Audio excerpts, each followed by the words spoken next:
আসসালামু আলাইকুম। আজ আপনাদের সাথে শেয়ার করব চিকেন শামি কাবাবের রেসিপি, যা আপনারা ব্লেন্ডার, ফুড প্রসেসর বা পাটায় না পিষেও তৈরি করতে পারবেন। চলুন তবে আর দেরি না করে শুরু করি।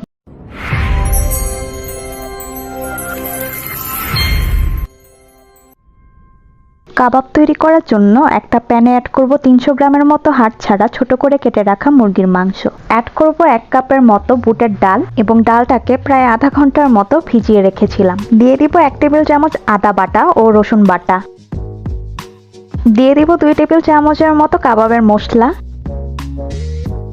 গোলমরিচের গুঁড়া দিয়ে দিব আধা চা চামচের মতো। অ্যাড করব 1 চা চামচের মতো জিরার গুঁড়া। দিয়ে দিব স্বাদ মতো লবণ। এখন অ্যাড করব 4 কাপের মতো পানি।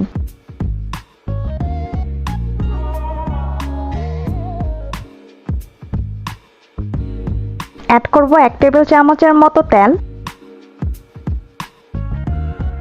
দিয়ে দিব 1 চা চামচের মতো চিলি ফ্লেক্স। চিলি ফ্লেক্সের পরিবর্তে আপনারা লাল মরিচের গুঁড়াও ব্যবহার করতে পারেন। এখন মাংস এবং ডালটাকে সিদ্ধ করে নিব। মাংস এবং ডালটাকে ঢাকনা দিয়ে ঢেকে দিতে হবে এবং কিছুক্ষণ পর পর ঢাকনা তুলে মাংসটাকে নেড়ে দিতে হবে। একটু বেশি সময় নিয়ে সিদ্ধ করতে হবে, এতে করে মাংসটাও নরম হয়ে যাবে আর ডালটাও প্রায় গলে যাবে। মাংস এবং ডালের পানি একদম শুকিয়ে ফেলা যাবে না, এরকম মাখা মাখা থাকা অবস্থায় চুলা থেকে নামিয়ে নিতে হবে। একটা পটেটো ম্যাশারের সাহায্যে মাংস এবং ডালটাকে এখন ম্যাশ করে নিব। আর বাড়িতে যদি এরকম ম্যাশার না থাকে, সেক্ষেত্রে ডাল ঘুটনির সাহায্যেও ম্যাশ করে নিতে পারেন। যেহেতু মাংসটা খুব সময় নিয়ে সিদ্ধ করা হয়েছে আর ডালও গলে গেছে, তাই ম্যাশ করতে খুব একটা বেশি সময় লাগবে না। আর মিক্সচারটি একটু গরম থাকা অবস্থায় ম্যাশ করে নিতে হবে। মাংস ম্যাশ করে নেওয়ার পর এর সাথে অ্যাড করব 2 টেবিল চামচের মতো ধনেপাতা কুচি এবং 2 টেবিল চামচের মতো কেটে রাখা কাঁচামরিচ। দিয়ে দিব হাফ কাপের মতো পেঁয়াজের বেরেস্তা। অ্যাড করব 2 টেবিল চামচের মতো কর্নফ্লাওয়ার এবং একটা ডিম ভেঙে দিব। সবশেষে দিয়ে দিব 2 টেবিল চামচের মতো লেবুর রস। এখন সবকিছু খুব ভালো করে মিক্স করে নিব।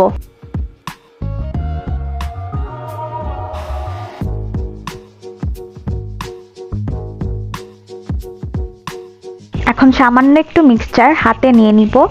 প্রথমে গোল করে, এরপর হাত দিয়ে চেপে চ্যাপ্টা করে কাবাব তৈরি করে নিব। ঠিক একইভাবে সবগুলো কাবাব তৈরি করে নিব।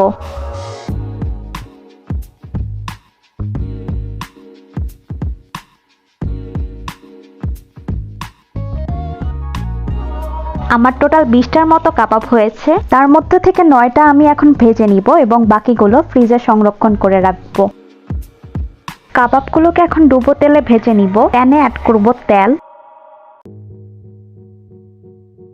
তেল হালকা গরম হয়ে আসলে কাবাবগুলো দিয়ে দিব এবং গোল্ডেন ব্রাউন করে ভেজে নিব।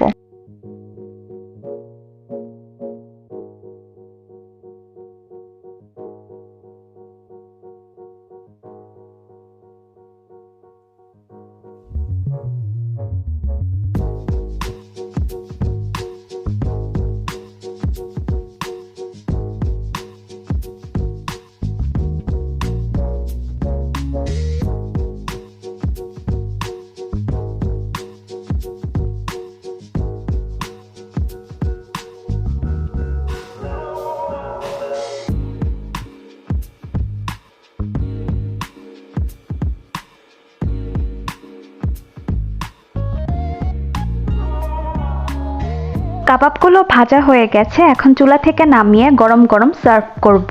পাটায় পিষার ঝামেলা ছাড়াই ব্লেন্ডার বা ফুড প্রসেসর ব্যবহার না করেই অল্প সময়ে তৈরি করে ফেলতে পারেন কাবাবটি। পোলাও কিংবা খিচুড়ির সাথে সার্ভ করতে পারেন। রেসিপিটি ভালো লেগে থাকলে আমার চ্যানেলটি প্লিজ সাবস্ক্রাইব করবেন আর অবশ্যই লাইক, কমেন্ট এন্ড শেয়ার করবেন। ধন্যবাদ সবাইকে সাথে থাকার জন্য।